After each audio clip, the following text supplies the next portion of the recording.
Assalamu alaikum wa rahmatullahi wa barakatuh, my brothers and sisters in Islam. Um, I prepared this statement. I put on Facebook. Nobody seems to have read it, so I put it on Facebook, on YouTube. It's called The Peaceful Religion of Islam. This is a long entry, but please find time to sit down and hear what I have to say. Muslims and non-Muslims. Guidelines from the Quran.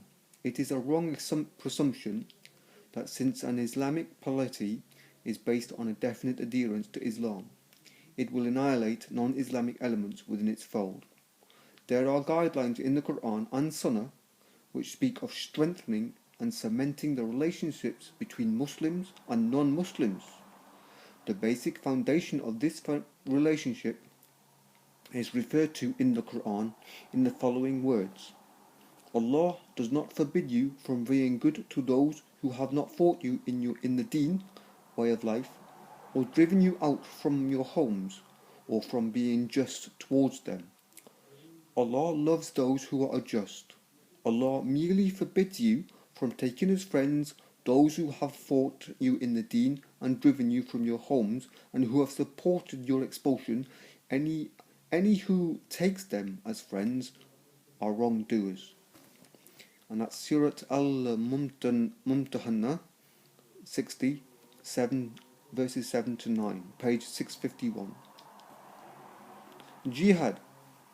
It is surely in the realm of war that the Sharia is meaningful in this age, in which the devastation of civilian populations in the name of total war has reached even into the hearts of the Muslim community itself, resulting in conflicts ostensibly in the name of Allah, in which both sides compete in barbarities. War has rules in the Sharia. Jihad is derived from the Arabic word jad, meaning struggle or striving, and the word jihad means he struggled or exerted himself. Jihad does not necessarily mean resorting to the use of weapons and shedding blood. The word jihad, therefore, is so comprehensive that it also includes striving, undergoing hardship and forbearance in great difficulties. The actual word for war and fighting in Arabic is harb and qital. Terrorism. Terrorism derives from the French Revolution. The practices of total war, of slaughtering innocent bystanders, murdering civilians, and of the total destruction of all habitation and property are completely unacceptable in the Sharia. Moreover, the innovation of suicide bombing, whether in Israel or elsewhere, is completely haram, illegal, and for that there are numerous proofs and every single evidence that has innovation of suicide bombing, whether in Israel or everywhere else, is completely haram. And for that there are numerous proofs and every single evidence that has been adduced in favour of suicide bombing has been shown to be empty and false. The Quran clearly states to be good to parents, children, neighbours, and the wayfarers and the homeless, and not to shed blood of your Muslim brother and innocents, to strive in the way of Allah and do good deeds. And on the day of judgment, if your good deeds outweigh your bad deeds, you go to Jannah, paradise.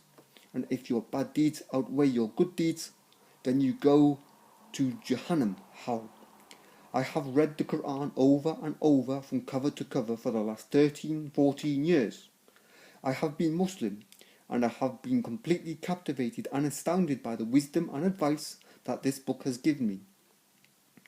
It has not told me to be an extremist and go out and kill every Tom, Dick and Harry that I see. No, in fact, it has told me to be completely the opposite, to live a peaceful and pleasant life. To touch on suicide bombings once more, I remember an imam telling me that suicide is a grave sin in Islam, as well as any other religion, and it is disrespectful to your Creator, Allah, and that if you commit suicide, Allah will place you in Jahannam and will make you repeat over and over again what you did to kill yourself. A harrowing thought for those who think. I will leave my entry here, right? Please feel free for comments, whether good, bad, abusive or threatening, and as you are all entitled to your opinions, and whatever you place I will respect and have broad shoulders. I have placed this entry off my own back and have not sought the permission of any imam or brother. Hopefully, inshallah, God willing, this should be okay. A note to Muslims, my dear respected brothers and sisters in Islam, Assalamu alaikum wa rahmatullahi wa barakatuh. Please, it is your duty to report to the police if you know someone who is going to commit an extreme or disgraceful act, be it your son, daughter, mother, father or whoever. Keep yourself safe and the country you live in.